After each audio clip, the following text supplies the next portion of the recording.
chose en moi s'est brisée de manière permanente ou peut-être que je me suis enfin réveillée. Je m'appelle Aurélie.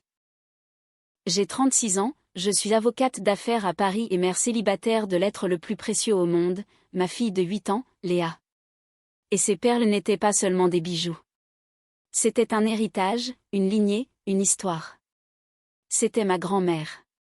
Le collier. Ma grand-mère, Marguerite, n'était pas seulement riche. Elle était raffinée. D'une élégance de la vieille bourgeoisie du 16e arrondissement.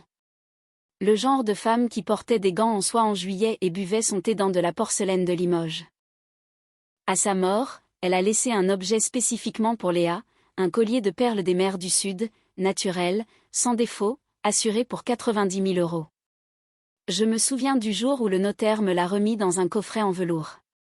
Pour Léa, a-t-il dit doucement. Votre grand-mère a insisté. J'ai pleuré.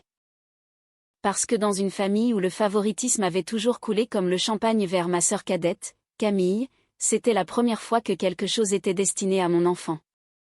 Camille était l'enfant prodige.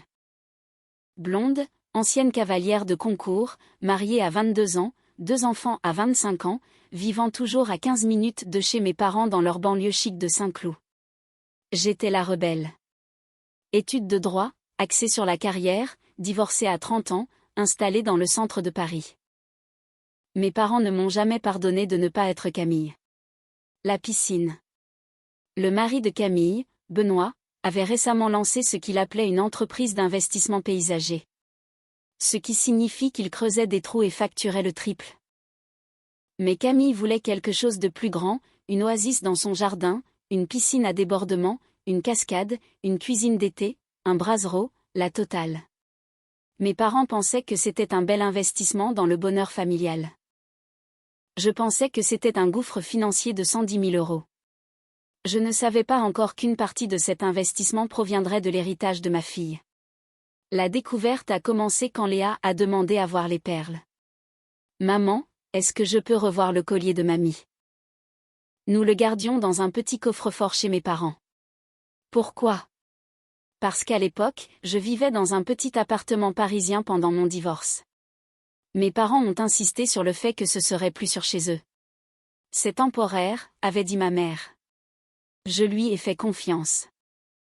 C'était ma première erreur. Ce samedi-là, j'ai conduit Léa dans les Yvelines.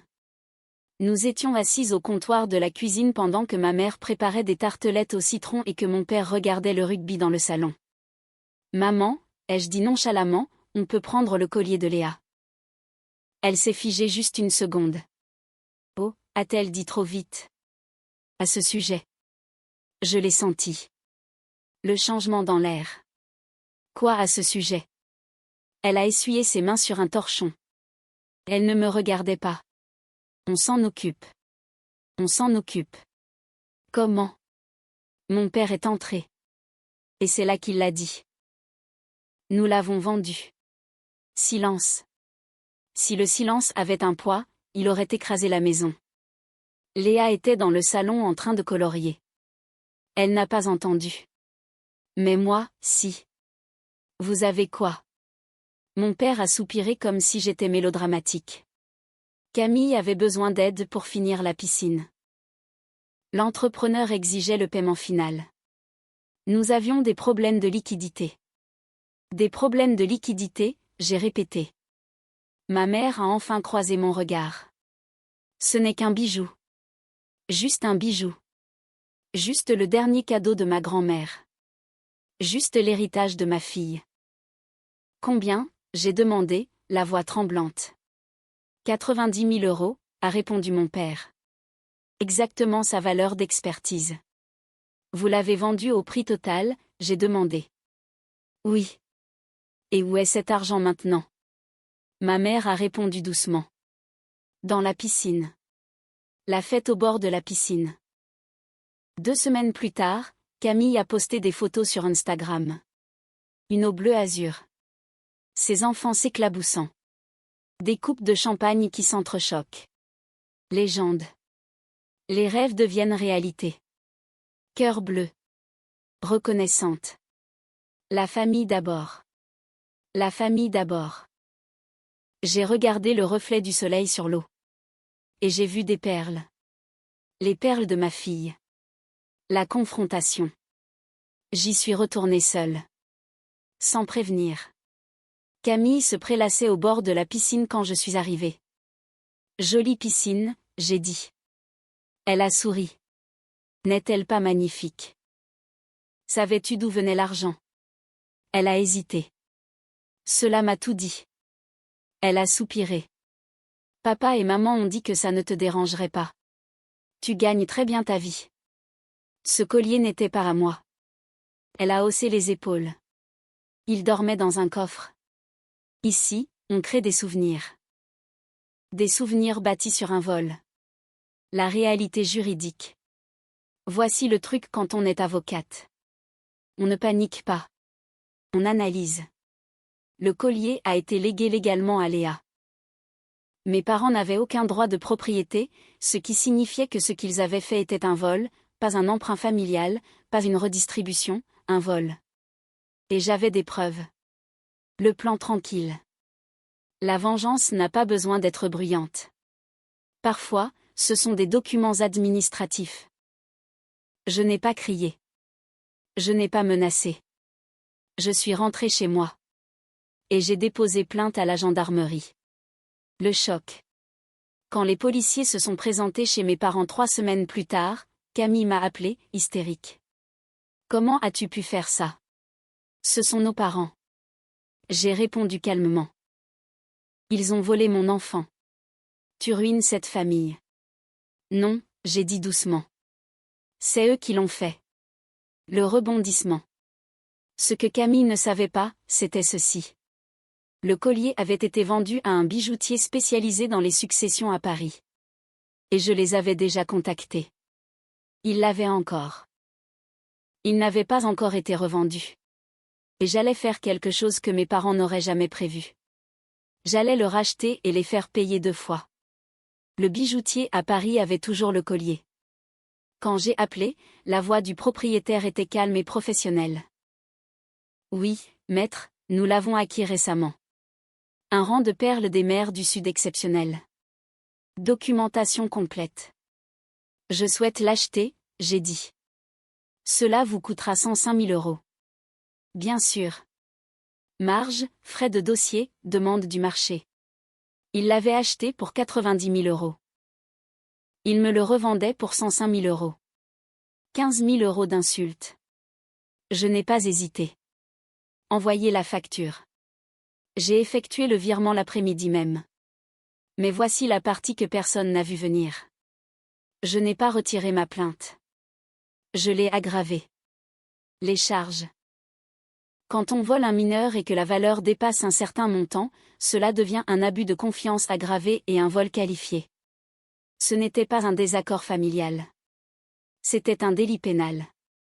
Mes parents pensaient que je leur ferais peur puis que je céderais. Ils ont oublié une chose. Je suis très douée pour finir ce que je commence. Quand les enquêteurs les ont interrogés, ma mère a craqué la première. Elle savait que nous le gardions. Elle a pleuré. Le garder n'est pas le vendre. Mon père a insisté sur le fait que c'était une gestion de liquidité temporaire. Le procureur n'a pas trouvé cela charmant. La panique de Camille. Camille s'est présentée à mon appartement un soir. Pas de maquillage, pas de sac à main de créateur, pas d'éclat au bord de la piscine. Tu dois arrêter ça, a-t-elle dit. J'ai racheté le collier, j'ai répondu. Alors quel est l'intérêt? Je me suis écartée pour qu'elle puisse voir Léa faire ses devoirs à la table de la cuisine. L'intérêt, j'ai dit doucement, est que ma fille doit savoir que personne ne peut lui voler quelque chose sans conséquence, pas même la famille. La voix de Camille s'est brisée. Papa et maman pourraient perdre la maison. J'ai soutenu son regard. Ils n'y ont pas pensé quand ils ont vendu l'héritage de mon enfant. L'action civile. Les poursuites pénales n'étaient que la moitié du problème. J'ai intenté un procès civil pour 105 000 € de frais de rachat, préjudice moral, violation de l'obligation fiduciaire et frais de justice. Demande totale de 170 000 €. Les économies de retraite de mes parents étaient principalement liées à l'immobilier. Leur maison, la même maison où il disait que les perles de ma fille n'étaient que des bijoux. L'inspection de la piscine. Pendant ce temps, l'entreprise de Benoît faisait faillite. Il s'avère que rogner sur l'étanchéité n'est pas bon pour les affaires. La piscine a commencé à fuir. Des dommages aux fondations ont suivi. Un inspecteur de la ville a cité un risque structurel. Estimation des réparations 70 000 €. L'assurance a refusé de couvrir en raison d'une installation non conforme. Camille m'a rappelé. Cette fois, elle n'a pas crié. Ils hypothèquent la maison pour régler ton procès. J'ai hoché la tête. C'est leur décision. Tu nous détruis. Non, j'ai dit froidement. Je vous demande des comptes. Le jour du tribunal. Mes parents étaient assis en face de moi en médiation. Ils semblaient plus vieux, plus petits. Pendant un instant, j'ai failli faiblir. Puis je me suis souvenu du visage de Léa quand elle a demandé à voir les perles. Mon père s'est raclé la gorge. Nous paierons les 105 000 €, a-t-il dit avec raideur. Et les frais de justice, mais tu retires la plainte au pénal. Je me suis adossée à ma chaise. Non. Ma mère a eu un hoquet de surprise. Pourquoi es-tu si cruel? J'ai croisé son regard. Tu m'as appris les conséquences. Rappelle-toi. L'accord transactionnel. Finalement, le procureur a proposé une transaction. Pas de prison ferme. Mais une condamnation pénale avec sursis. Restitution totale, 3 ans de mise à l'épreuve, stage obligatoire de citoyenneté et de gestion financière. Mes parents ont accepté. Ils n'avaient pas le choix. Le tribunal a ordonné des paiements de restitution totalisant 170 000 €. À moi, à Léa. La vraie vengeance ici, ce qu'ils n'ont jamais compris, c'est que l'argent n'avait pas d'importance. J'ai placé l'intégralité de la somme de restitution dans une fiducie pour Léa. Un investissement structuré avec une croissance prudente. Le jour où elle aura 18 ans, cela vaudra bien plus que 170 000 €. Le collier repose désormais dans un coffre-fort à la banque, pas dans la maison de mes parents. Accessible à personne d'autre que moi. L'effondrement final. La piscine de Camille. Elle a été démolie. Ordre de la mairie. Risque structurel trop grave. Regarder les pelleteuses la mettre en pièces m'a semblé poétique. Les carreaux bleus brisés. L'eau vidée. Le béton fissuré. 110 000 € réduits en gravats. Elle n'a rien posté sur Instagram cet été-là. La dernière conversation. Ma mère a appelé pour le 9e anniversaire de Léa. Est-ce qu'on peut la voir? J'ai marqué une pause. Visite supervisée. Lieu public. Il y a eu un silence. Puis un petit accord. Au café. Mes parents semblaient fragiles. Léa portait un simple bracelet en argent. Pas de perles. Ma mère a essayé de la prendre dans ses bras. Je me suis rapprochée. Pas agressivement. Juste assez pour marquer les limites. Après le gâteau, mon père a dit doucement. Nous n'avons jamais voulu lui faire de mal. Je l'ai regardé attentivement. Mais vous l'avez fait. Il a hoché la tête. Pour une fois, pas d'excuses. La vérité. La vengeance n'est pas faite de cris. Ce ne sont pas des confrontations dramatiques. C'est de la précision. C'est protéger son enfant quand personne d'autre ne le fera. C'est enseigner à la génération suivante que le sang n'excuse pas la trahison. Ma famille pensait que je choisirais la paix plutôt que la justice. Ils ont oublié quelque chose d'important. Je suis une mère et les mères ne négocient pas quand il s'agit de leurs enfants. La fin. La semaine dernière, j'ai emmené Léa à la banque. J'ai ouvert le coffre-fort. J'ai placé l'écrin de velours dans ses petites mains. Mamie Marguerite voulait que tu aies ceci un jour, j'ai dit. Elle l'a ouvert lentement. Les perles brillaient sous la lumière. Elles sont magnifiques, a-t-elle chuchoté. Oui, j'ai dit. Elles le sont. Mais ce qu'elle ne comprend pas encore tout à fait, c'est ceci. Le véritable héritage n'était pas le collier. C'était la leçon. Personne n'a le droit de prendre ce qui lui appartient, pas même la famille. Et s'ils essaient, ils le paieront 2 fois. Cette histoire est une illustration frappante des dynamiques familiales toxiques et de la nécessité de fixer des limites claires, même avec ses propres parents. En tant qu'avocate, l'héroïne a su transformer sa douleur en une stratégie juridique implacable, rappelant que la protection d'un enfant passe parfois par des décisions difficiles qui peuvent sembler cruelles aux yeux des autres, mais qui sont essentielles pour l'intégrité de la future génération.